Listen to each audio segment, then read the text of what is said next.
Bismillahirrahmanirrahim. Assalamualaikum warahmatullahi wabarakatuh.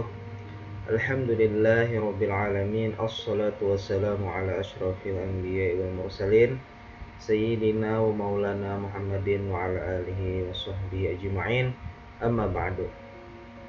Alhamdulillah anak-anak sekalian, pada pertemuan kali ini kita dalam keadaan sehat walafiat. Walaupun kita sekarang berada dalam keadaan pandemi COVID-19, akan tetapi semangat kita dalam belajar tetap harus dipertahankan. Adapun pada pertemuan kali ini anak-anak sekalian, kita akan kembali mempelajari mengenai azan dan iqamah. Azan dan iqamah ini merupakan materi fikih kelas 2.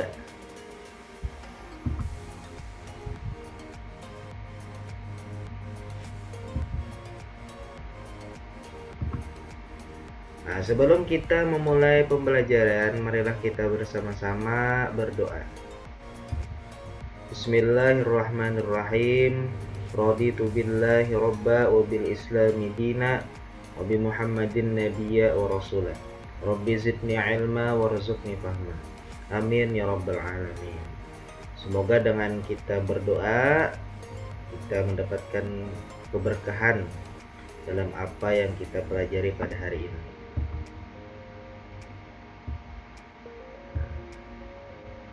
Adapun pada pertemuan kali ini kita akan membahas mengenai syarat azan dan iqamah serta ketentuan bagi muazin dalam mengumandangkan azan dan iqamah. Kemarin kita pada pertemuan yang lalu sudah membahas mengenai pengertian azan dan iqamah. Nah, ini ada pada buku kita di halaman 5. Kemarin kita sudah membahas pengertian azan dan iqamah, yang mana azan dan iqamah itu hukumnya adalah sunnah muakkad atau sangat dianjurkan bagi sholat fardu. Nah, jadi khusus bagi sholat fardu saja. Sedangkan sholat sunnah itu tidak ada azan dan iqamah.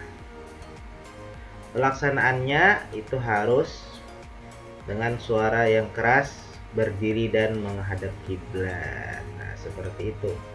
Adapun orang yang mengumandangkan azan dan iqamah itu disebut dengan muazin.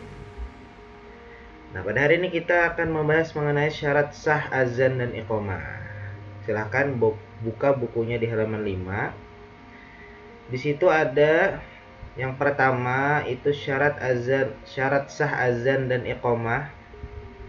Yang pertama itu telah masuk waktu sholat. Nah, jadi anak-anak sekalian, misalkan waktu sholat itu dimulai pukul 12.30, maka azannya harus jam 12.30.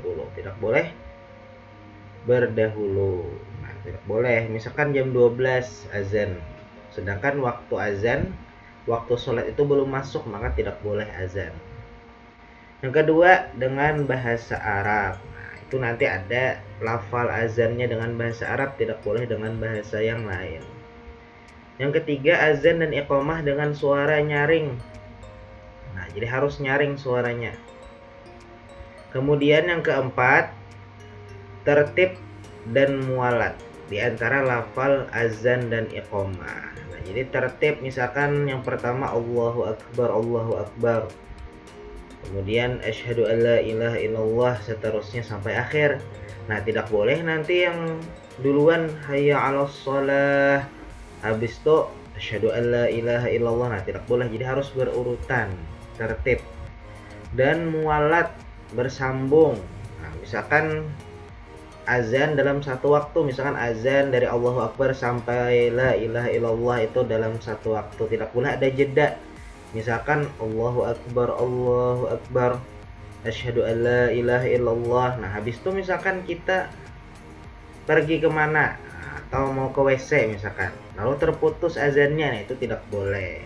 Jadi harus dalam satu waktu saja, harus sampai selesai azannya, tidak boleh terpotong-potong. Nah, harus tertib dan mualat di antara lafal azan dan iqamah. Yang kelima, azan harus dilakukan oleh satu orang saja. Nah, jadi harus satu orang sajalah kalau azan. Yang keenam, orang yang mengumandangkan azan adalah seorang laki-laki muslim yang berakal. Jadi harus seorang laki-laki lah kalau azan, baik itu di masjid ataupun di rumah dengan jamaah laki-laki dan perempuan.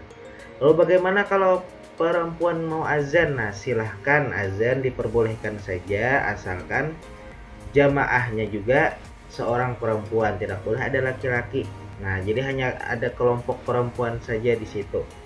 Akan tetapi di sini bahwasanya yang disunahkan itu hanya iqamah saja bagi perempuan, tidak azan. Akan tetapi kalau mau azan diperbolehkan saja, asal dengan suara yang tidak terlalu nyaring, hanya didengarkan oleh kelompok perempuan saja. Tidak boleh pakai pengeras suara seperti laki-laki. Nah, itu merupakan syarat sah azan dan iqamah. Kemudian ketentuan bagi muazin. Adapun ketentuan-ketentuan yang harus dipenuhi oleh muazin antara lain yang pertama itu suci dari hadas kecil dan hadas besar. Nah, di sini ada suci dari hadas kecil dan hadas besar. Harus berwudu terlebih dahulu. Kalau berhadas besar harus mandi wajib terlebih dahulu.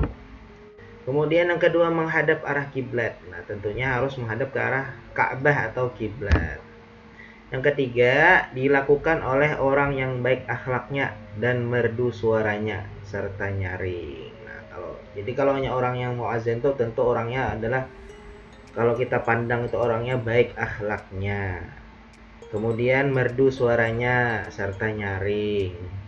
Yang keempat, dilakukan di tempat yang tinggi, kecuali jika menggunakan pengeras suara. Nah, kan sudah Bapak ceritakan pada pertemuan yang lalu bahwasanya dulu orang azan itu di atas menara.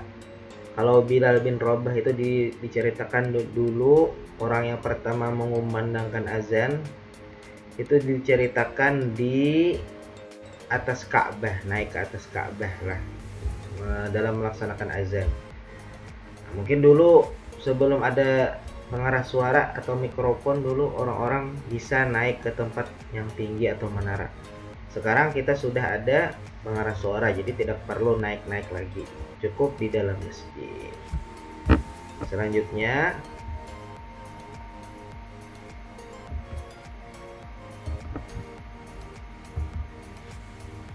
kemudian di halaman selanjutnya, di halaman 6, yang kelima, dilakukan secara berdiri kecuali ada uzur atau halangan. Jadi ketika azan itu kita harus berdiri. Yang keenam, menolehkan wajah ke sebelah kanan ketika menyuruh hayya 'alas shalah dan ke sebelah kiri saat menyuruh hayya 'alal falah. Nah, jadi ketika kita azan misalkan seperti ini, kalau hayya 'alas shalah ke arah kanan, hayya 'alas shalah. Nah, seperti itu. Kemudian kalau pada saat lafal hayya 'alal falah ke sebelah kiri, hayya 'alal falah. Nah, seperti itulah. Kemudian yang ketujuh, melakukan tarji. Nah, tarji ketika azan yaitu menyebut dua kalimat syahadat secara lirih sebelum dinyaringkan. Nah, jadi ketika azan itu kita harus tarji. Nah, misalkan Allahu Akbar, Allahu Akbar, Allahu Akbar, Allahu Akbar. Nah, sebelum kita lanjut ke asyhadu alla ilaha illallah, kita melakukan tarji', yaitu menyebut dua kalimat syahadat secara lirih, tidak dinyaringkan. Asyhadu alla ilaha illallah, asyhadu anna muhammadar rasulullah, baru melanjutkan ke asyhadu alla ilaha illallah. Nah, jadi sebelum itu harus dilirihkan terlebih dahulu membaca dua kalimat syahadat. Nah, nanti ketika kita belajar di sekolah nanti akan kita praktekkan.